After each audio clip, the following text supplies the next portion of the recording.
Jesus Christ. Jesus Christ. Jesus Christ.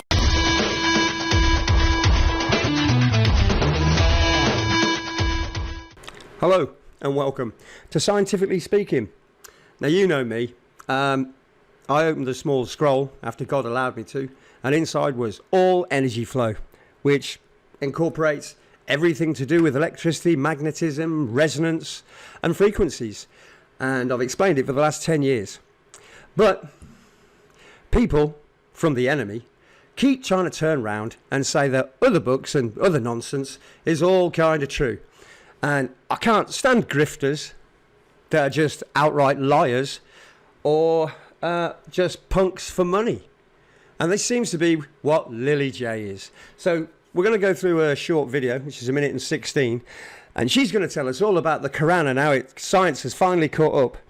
And then I'm just going to tell you about how the Bible already said this 1,500 years earlier than the Quran ever did. So to talk about the Quran as if it's some sort of scientific textbook when all it did was copy what the Bible said, then you will then understand that her words are turds.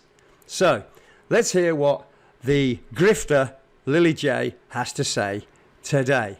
Did you know the Torah, Bible and Quran Good grief, and people say my voice is annoying. all say that at the end of time, a single sound will end everything? So she just agreed that the Torah says this too, which was written, of course, 1,500 plus years before the Quran. So already her story has fallen flat for being a copy.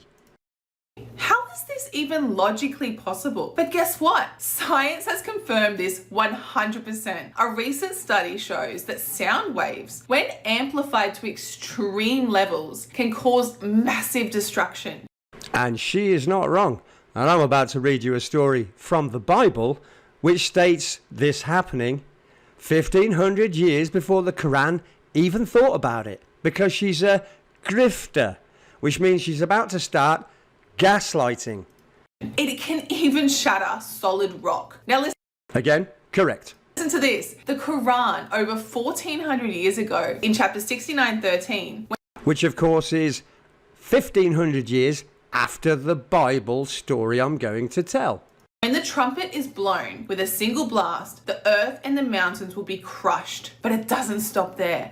Understand though, she's explaining, and this explanation does not include the description of what is causing it. So to say science is catching up to how clever the Quran was would only be correct if the Quran explained what causes the things she's about to comment on.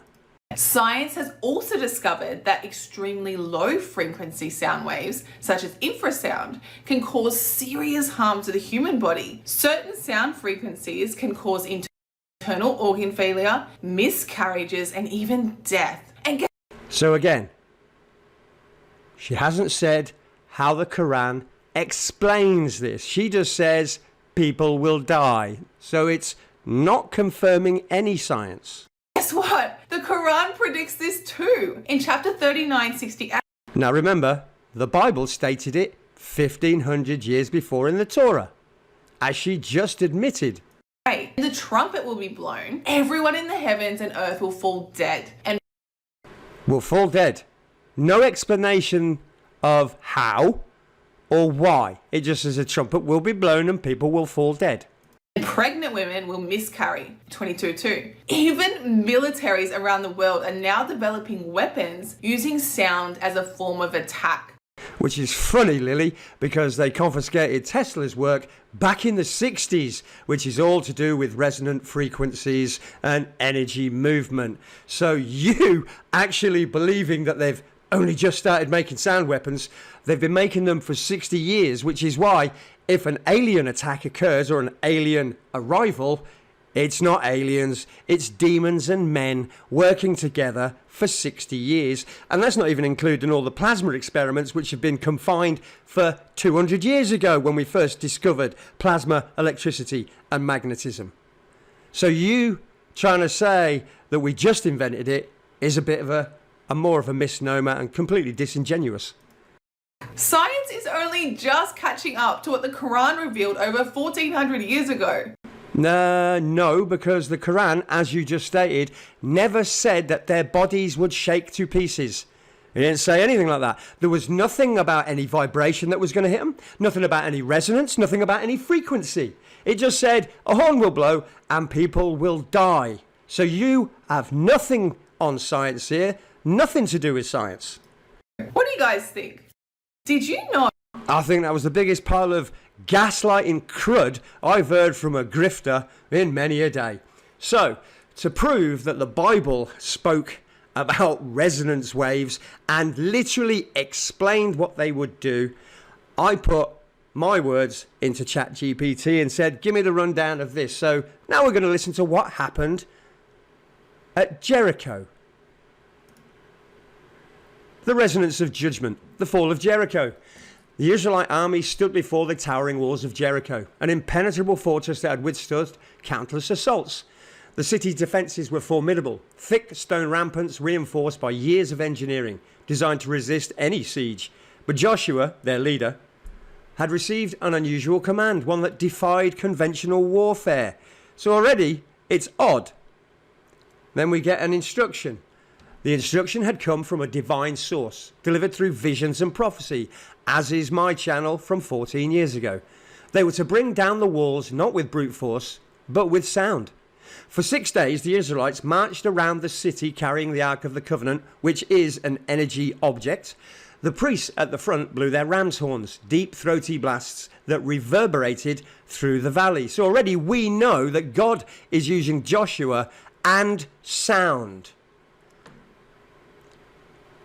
So for 6 days, the Israelites marched around the city carrying the Ark of the Covenant. The priests at the front blew their ram's horns, deep throaty blasts that reverberated through the valley.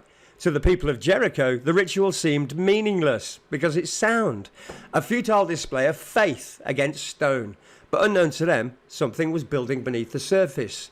Yeah, and anybody who knows what a resonance wave is can read Jericho and get the complete understanding of what they were doing.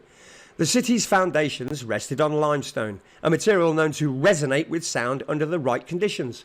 Every blast of the ram's horns, every synchronized step of thousands of warriors sent subtle vibrations into the ground. These were no ordinary sounds. They were carefully planned, executed at precise intervals, creating constructive interference where waves of energy stacked upon one another. They did this for 7 days. By the 7th day, the frequencies had found their mark. The Israelites circled the city 7 times, their movements in perfect harmony. Each horn blast sent another pulse through the rock beneath Jericho. The air itself thrummed with anticipation. Then came the final command, shout! A thunderous cry erupted from the Israelites' ranks, all perfectly in unison, amplified by thousands of voices. The force of their collective sound waves merged with the reverberations already trapped within the city walls from all the walking around. The frequency aligned perfectly with the natural resonance of the stone, and then the walls of Jericho trembled. A deep, unnatural groan echoed through the city as the very structure of the fortress rebelled against itself. The vibrations reached a critical threshold, and the mighty walls, once thought indestructible, shattered in an instant. Great slabs of rock splintered and collapsed, cascading into dust as the entire fortification crumbled from within. Jericho, the unconquerable city, had been undone not by sword, but by sound. The Israelites surged forward, stepping over the ruins, and the battle was over before it even began. Thus, history recorded not just a tale of faith, but of unseen forces, of resonance, frequency, and the mysterious power of sound to reshape the world. So there you go, Lily. You said nothing about resonance waves in your Quranic verses. You just said, trumpet blew, everybody fell down, people had miscarriages, except in a worse voice.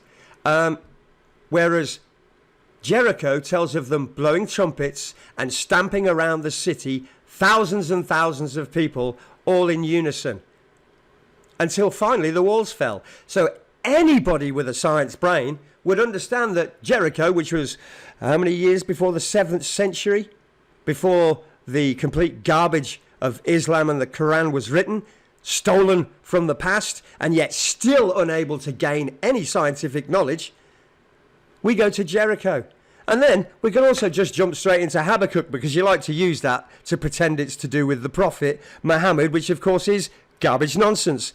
And if you went to Habakkuk 3:4, you will find God explaining his power. He is as the light, and from his hand horns protrude, and this is the hiding of his power. And this is God explaining that he is an energy being who gives life to lifeless matter. Because if he is as the light, then he is electricity and magnetism. If he has horns coming from his hand, they are lightning bolts, which are also Birkeland currents. And they come in pairs. And that's extremely scientific. And this is the hiding of his power. And that's because energy is invisible, which is why God is invisible. And energy is invisible until it meets matter.